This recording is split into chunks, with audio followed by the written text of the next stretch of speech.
بسم اللہ الرحمن الرحیم۔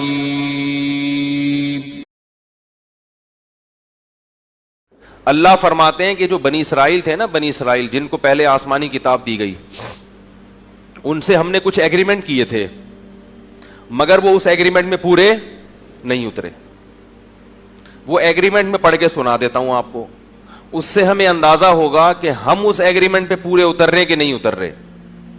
وَإِذْ أَخَذْنَا مِيثَاقَ بَنِي إِسْرَائِيلَ لَا تَعْبُدُونَ إِلَّا اللَّهَ وَبِالْوَالِدَيْنِ إِحْسَانًا وَذِي الْقُرْبَى وَالْيَتَامَى وَالْمَسَاكِينِ وَقُولُوا لِلنَّاسِ حُسْنًا وَأَقِيمُوا الصَّلَاةَ وَآتُوا الزَّكَاةَ۔ فرمایا ہم نے بنی اسرائیل سے سخت اور مضبوط معاہدہ لیا تھا۔ مضبوط معاہدہ ایسی بات پر کیا جاتا ہے جو احکام اللہ کی نظر میں بہت زیادہ اہم ہوں۔ وہ سخت اور مضبوط ایگریمنٹ کیا تھا؟ لا تعبدون الا اللہ، کہ عبادت صرف کس کی ہوگی؟ اللہ کی۔ آج مسلمانوں کا ایک بہت بڑا طبقہ عبادت میں پیغمبر کو اور اولیاء کو اللہ کے ساتھ شریک بولو یار کر چکا ہے۔ لوگ مجھے کہتے ہیں اس ٹاپک پر نہ بولا کریں آپ، کہ بھئی نبی کی بھی عبادت ہو رہی ہے، نبی سے بھی دعائیں مانگی جا رہی ہیں، نبی کو بھی حاجت روا مشکل کشا سمجھا جا رہا ہے۔ اس ٹاپک پر بات کرنے سے فرقواریت پھیلتی ہے۔ میں ان سے ایک بات کہتا ہوں کہ اگر ہم توحید ہی بیان کرنا چھوڑ دیں جو اسلام کی بنیاد ہے، تو پھر ممبر پہ بیٹھنے کا بھائی جب بھی آپ حق بات کریں گے تو ظاہر ہے کسی نہ کسی کو تو اس سے کچھ نہ کچھ تو تکلیف ہوگی نا، کسی نہ کسی کو۔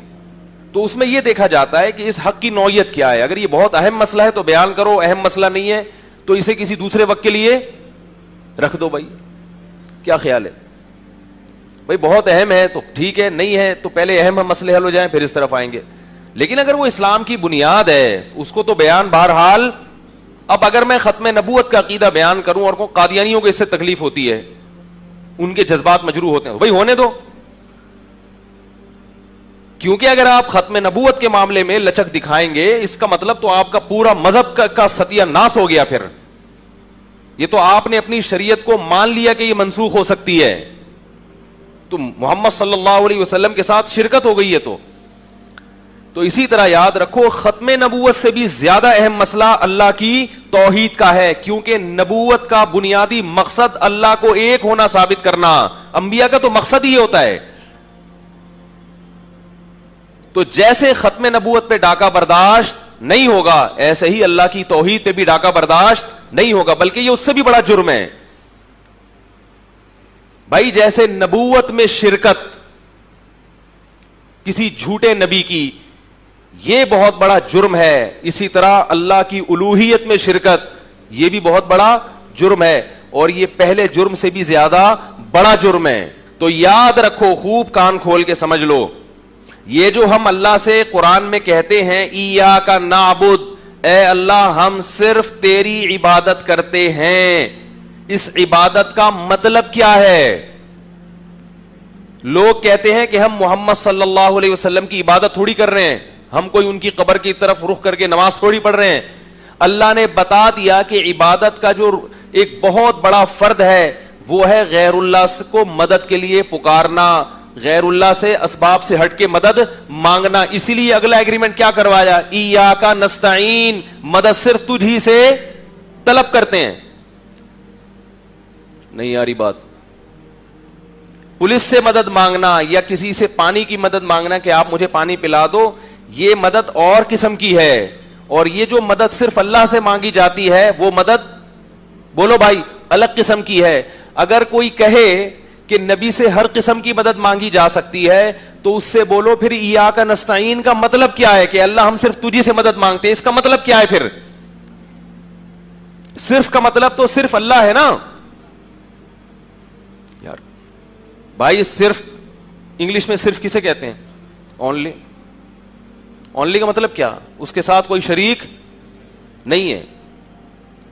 آپ کہہ سکتے ہیں کہ وہ ہم اللہ سے مدد مانگتے ہیں اللہ سے، لیکن نبی سے جو ہم مدد مانگ رہے ہیں وہ اس لیے کہ اللہ نے آپ کو اختیار دیا ہے۔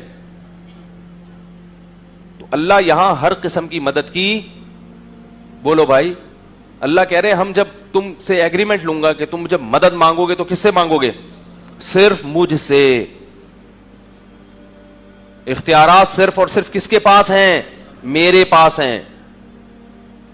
یاد رکھو اگر اللہ کے سوا کسی سے اسباب سے ہٹ کے مدد مانگی, اپنی جانوں پہ رحم کھاؤ, ترس کھاؤ, فرقواریت مت کرو. دیوبندی بریلوی ایسے ایسے وہ آنے لگتے ہیں میرے خلاف نا کمنٹس کے, وہابی ہے اور یہ فلانے فرقے کا ہے, یہ اپنے فرقواریت پھیلا رہا ہے. تانے دیتے رہو, جہنم کی آگ میں لٹکے ہوئے ہوگے. اگر شرک قابل معافی ہوتا تو اللہ سب سے پہلے محمد صلی اللہ علیہ وسلم کے چچا ابو طالب کو اور آپ کے دادا عبد المطلب کو جہنم کی آگ سے بچاتا. ابراہیم علیہ السلام کے والد کو اللہ جہنم کی آگ سے بچاتا. شرک قابل معافی بولو بھائی نہیں ہے. آپ یوٹیوب پہ میرے خلاف کمنٹ سینکڑوں کر دیں, خدا کی قسم قیامت میں رو رہے ہوگے کہ مولوی صحیح کہہ رہا تھا, کاش ہم اس کی بات پر عمل کر لیتے. اور یہ میری بات نہیں ہے, میں کون ہوتا ہوں, یہ اللہ رسول کی بات ہے, یہ تو اجماعی عقیدہ ہے. حاجات میں اور پریشانیوں میں کس کو پکارا جائے گا؟ اللہ کو پکارا جائے گا. ہر نماز میں ہماری زبان سے اللہ ہم سے اگلوا رہا ہے ایاک نعبد, اور اللہ کہہ رہے اس فاتحہ کے بغیر نماز ہی نہیں قبول کروں گا میں. اگلوا رہا ہے ایاک نعبد, ہم تیری ہی عبادت کرتے ہیں, و ایاک نستعین, صرف تجھ سے مدد طلب کرتے ہیں. بار بار کہہ رہے ہیں, بار بار کہہ رہے ہیں, لیکن بعد میں آ کے کیا کرتے ہیں؟ نہیں بھائی ادھر بھی جائز ہے, ادھر بھی جائز ہے, اس سے بھی مانگنا جائز, اس سے بھی جائز. یہ گستاخ رسول ہیں, یہ گستاخ اولیاء ہیں, یہ گستاخ ولی ہیں. آپ صلی اللہ علیہ وسلم نے صاف لفظوں میں فرمایا لا تطرونی کما اطرت النصارى کما قال صلی اللہ علیہ وسلم, فرمایا میری حیثیت کو ایسے مت بڑھاؤ جیسے نصارہ نے عیسیٰ ابن مریم کی حیثیت کو بڑھا دیا. اس لیے یاد رکھو شرک شرک ہی ہوتا ہے, اس کے کوئی دو نام نہیں ہوتے.